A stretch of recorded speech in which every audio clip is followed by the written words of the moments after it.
Hey guys, Ditish. Welcome to the Finance Functional Transition 2017. So the topic of today, this is our introductory session, is I became a financier. How do I become a financier? So you'll realize that I'll make a lot of jokes like these and you don't have to laugh. So by the end of this session, you'll know what the purpose of finance at the local level must be, not just what it is.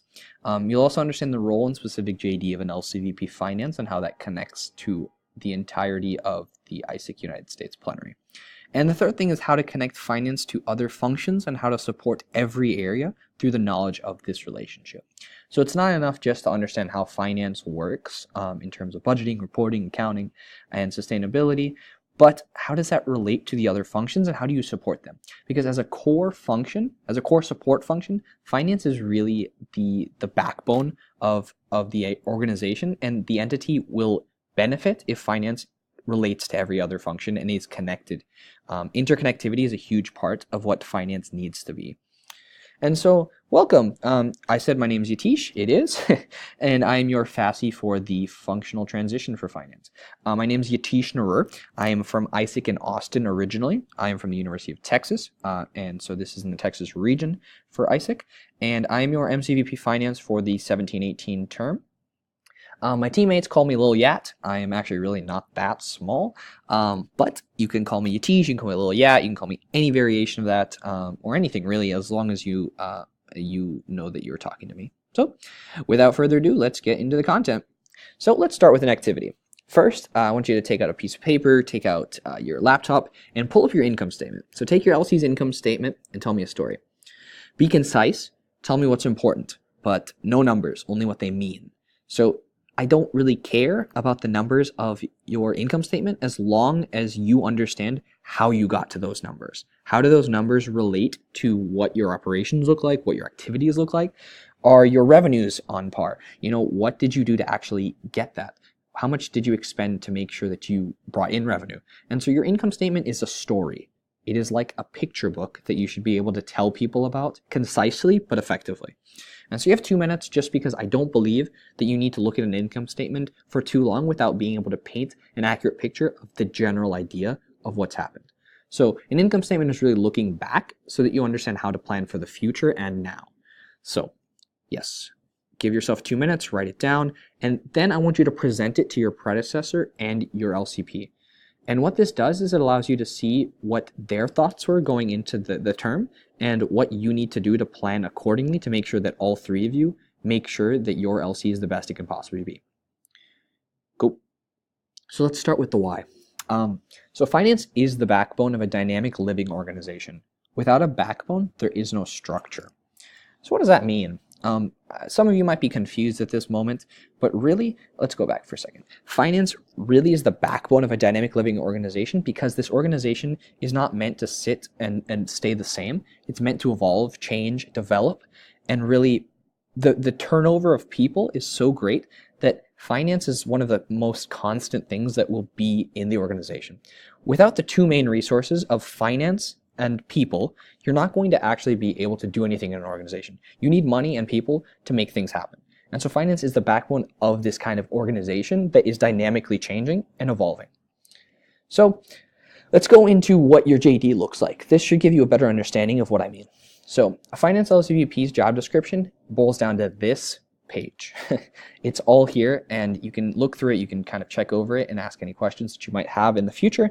But here's what it is. So you report to the MCVP Finance. That's me, Yatish, and the duration of your term is 12 months. And so it lasts from February 1st to January 31st, 2019.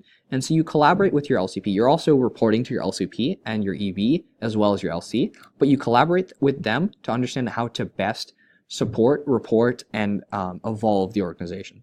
And so opportunities after and even during this position include the national support team for ISIC US or even elsewhere across the world, as well as MC after your term. So I was in LCVP Finance last year and now I'm on the MC, and I was also on the global support team and I'm currently on the global support team for finance. So there are a lot of different opportunities that you can take after your finance LCVP term.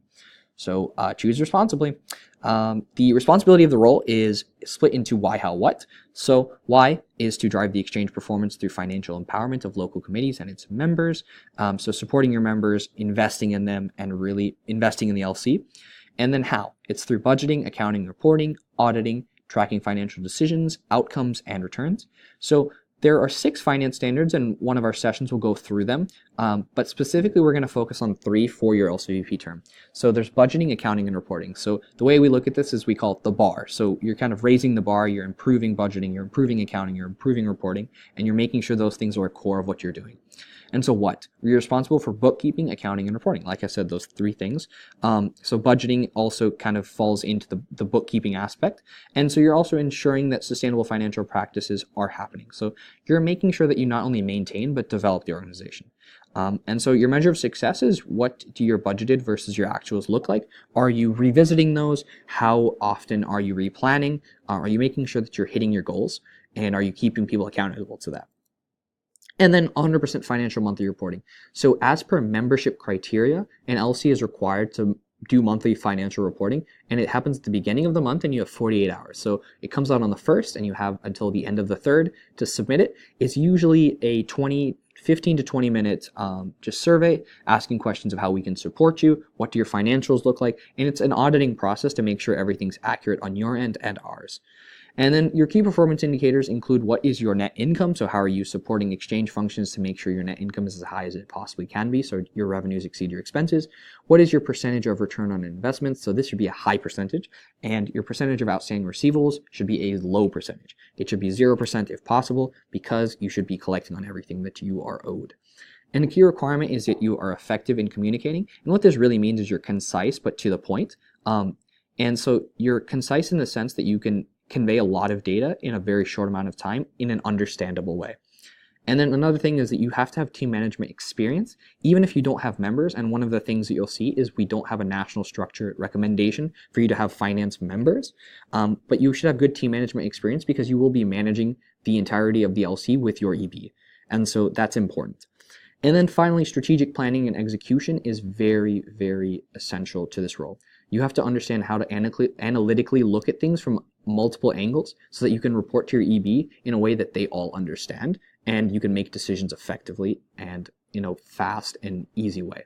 So the main functions, kind of the responsibility of the role falls into these main functions: tracking approvals and payments, comparing the projected minimum revenues and your goals, maintaining the budget tool, tracking budgeted versus actuals, comparing your income statements, profit and loss statements, and really actually making sure that you're on top of that and updating it frequently, ensuring that you and your team is overseeing a correct reimbursement process. All decisions are within budget and coded correctly, so your accounting aspect. You've got reporting to your financials, your reporting of your financials to your LCP, as well as the rest of the EB and to the LC. So you're upholding requirements for membership, like I said, financial monthly reporting, submission of the monthly financial report, building financial reserves through budgeting and investing, managing, investing, and tracking, so that's called MIT. These are 3 things that as well are subcategories of budgeting, accounting, and reporting that are important.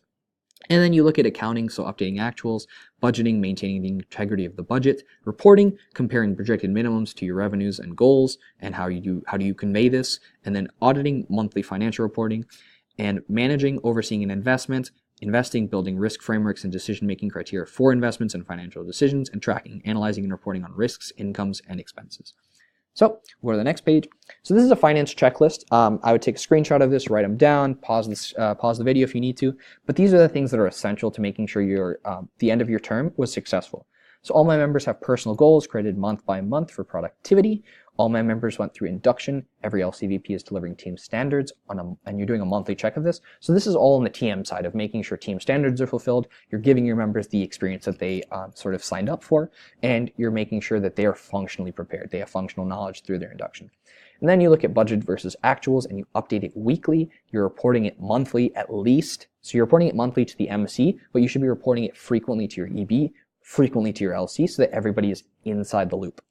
All my members attended ROCS and WNC. ROCS is a touch point where the functional knowledge you give them in induction is now built on, and they can evolve the kind of role that finance plays in the context of ICQS.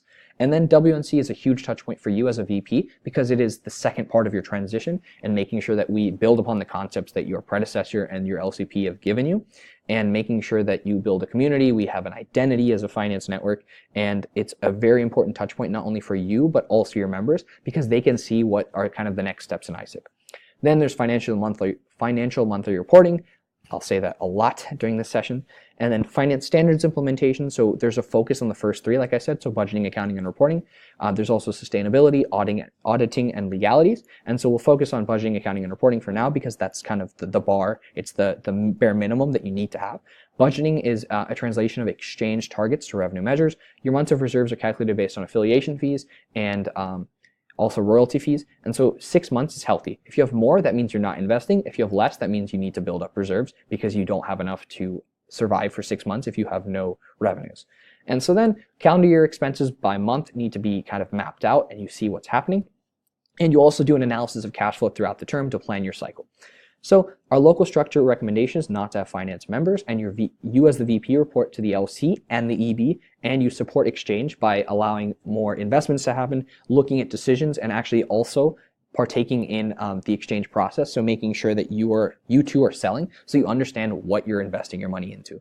And so for this reason, we don't believe finance members are, I don't believe finance members are necessary to make this happen because they should be in another function supporting and directly impacting exchange. And so finance is an enabler for this growth, and you as the VP are at the helm of that and can make a lot of change happen. So financial responsibilities, I'll start from the bottom and go up because it's on a weekly to monthly basis. So you're attending EB meetings weekly, you're attending LCMs every week, and you're updating and tracking your budget weekly. And so then on the monthly side, you're attending a call with your finance coach. So our NST structure includes a coach as well as myself. So you get to talk to me and there'll be a lot of touch points with me as the MCVP Finance, but there's also a coach that will be assigned to you. So you get to work with them and they have more individualized support for you. And then submitting a financial monthly report monthly, update and track your team's standards monthly, and report monthly financials to your EB. So all these monthly tasks can be done on a more frequent basis, and that's the recommendation, but at the very least, they should be done every month. So how does this apply to ICQS? So in a nutshell, the Finance 2018 term will be successful if these 4 things happen. Every LCVP Finance understands how to support exchange and how to enable exchange performance and financial growth. We have a structured financial system and understand how to budget, bookkeep, and report effectively. Budgeting is planned by translating exchange targets and expected costs associated with operations into financial minimums. And 4, leadership pipeline is created through empowerment and developing financial and organizational literacy. Like I said, you are the enabler of growth in your LC. You allow people to go to conferences. You allow people to make investments into marketing efforts. You allow people to go on sales meetings. You are the one that really, with your LCP, can make a huge difference in how you impact this organization because we are a leadership development organization and we do exchange as well. So with that, I have a challenge for you guys. Go to bit.ly/US Compendium, all lowercase, and check out Article 4, which relates specifically to finance, as well as Appendices 8 and 9. And what these are the exchange price points, the structure of finances, anything you need to know. These 3 main articles aren't the only things in the compendium, and for that reason, I've sent you the entire bit.ly link. So you should read through all the pages of the compendium, talk through it with your LCP if anything's unclear, come to me with questions. But I want you to create a list of things you need to read and understand about exchange and the financials behind our programs before you start creating your budget, as well as before you start your term. With that, thank you guys. If you have questions, Yatish Namur, MCVP Finance, my WhatsApp number, you can text me as well, 817-673-3325, and you can reach me at yatishn@icqs.org. Thanks, guys.